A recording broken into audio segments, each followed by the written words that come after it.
हाय, मैं शोभा Jaiswal technical analysis के class में आप सबका स्वागत करती हूँ। प्रीवियस क्लास में हमने पढ़ा था दोजी की प्रकार, जिसमें फर्स्ट था स्टैंडर्ड दोजी।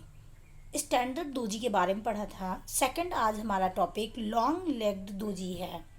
आइए जानते हैं कि लॉन्ग लेग्ड दोजी कैसा बनता है या कैसा दिखता है और ये कैसे वर्क करता है। तो सबसे पहले यहीं पर मैं आपको दिखा रही हूँ कि लॉन्ग लेग्ड दोजी किस टाइप का होता है। इसमें अपर शैडो और लोअर शैडो लंबे लंबे होते हैं, बहुत लंबे होते हैं। जैसे कि स्टैंडर्ड दोजी में हमने देखा था कि अपर शैडो और लोअर शैडो छोटे छोटे होते हैं, लेकिन लॉन्ग लेग्ड, आप नाम से ही समझ रहे होंगे, लॉन्ग लेग्ड लंबे पैर। इसका मतलब ये है कि अपर शैडो और लोअर शैडो दोनों बहुत लंबे होते हैं।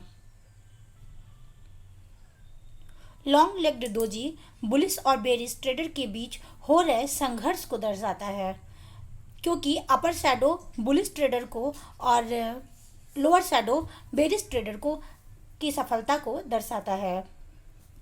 लॉन्ग लेग दोजी में जहां या जिस प्राइस पर मार्केट ओपन होता है वहीं क्लोज हो जाता है। यहाँ इसमें भी ओपन प्राइस और क्लोजिंग प्राइस इक्वल होता है। यह कैंडल शेयर मार्केट में ट्रेंड की अनिश्चितता को दर्शाता है। इसका मतलब यह है कि मार्केट जिस पॉइंट पर ओपन होता है वहीं उसी पॉइंट पर क्लोज हो जाता है। पर कहीं कहीं हो सकता है कि आपको ओपन और क्लोज प्राइस के बीच में थोड़ा डिफरेंसेस दिखने को मिले। Long legged doji candle bullish हो या बेरिश हो, मतलब या रेड कैंडल हो या ग्रीन कैंडल हो, ज़्यादा फर्क इससे नहीं पड़ता है। अगर बुलिश ट्रेंड में यह कैंडल ग्रीन या बेरिश ट्रेंड में यह कैंडल रेड बने तो इससे ट्रेंड को कंफर्म करने में थोड़ी सहायता मिलती है। अब हम जानते हैं कि लॉन्ग लेग्ड दोजी ब्रेकआउट में कैसे हमें मदद करती है। तो दोजी के हाई और लो का उपयोग ब्रेकआउट जानने के लिए भी हम कर सकते हैं।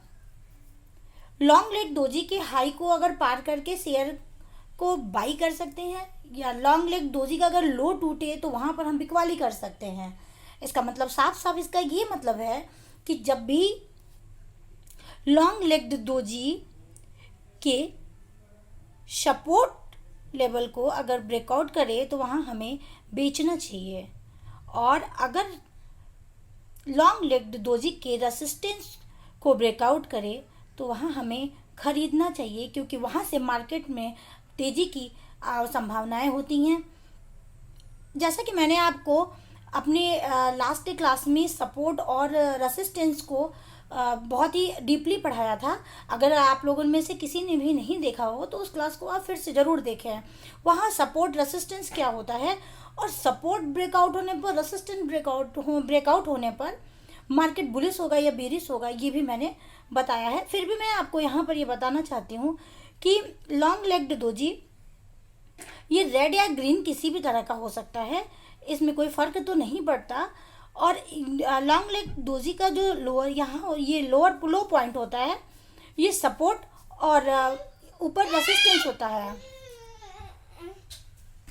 आप चार्ट में भी एकदम क्लियर दिख रहा है आपको कि जहाँ सपोर्ट ब्रेकआउट हुआ वहाँ से बेरिश मार्केट स्टार्ट हो जाता है, और जहाँ पर भी रेसिस्टेंस ब्रेकआउट होता है वहाँ से मार्केट अप जाने लगता है, ट्रेंड अप हो जाता है। तो आज की क्लास में इतना ही। नेक्स्ट क्लास हमारी ड्रैगन फ्लाई की होगी। ड्रैगन फ्लाई दोजी क्या है और वो कैसा दिखता है, चार्ट में जब वो बनता है तो कैसा ट्रेंड होता है। आज के लिए बस इतना ही। धन्यवाद।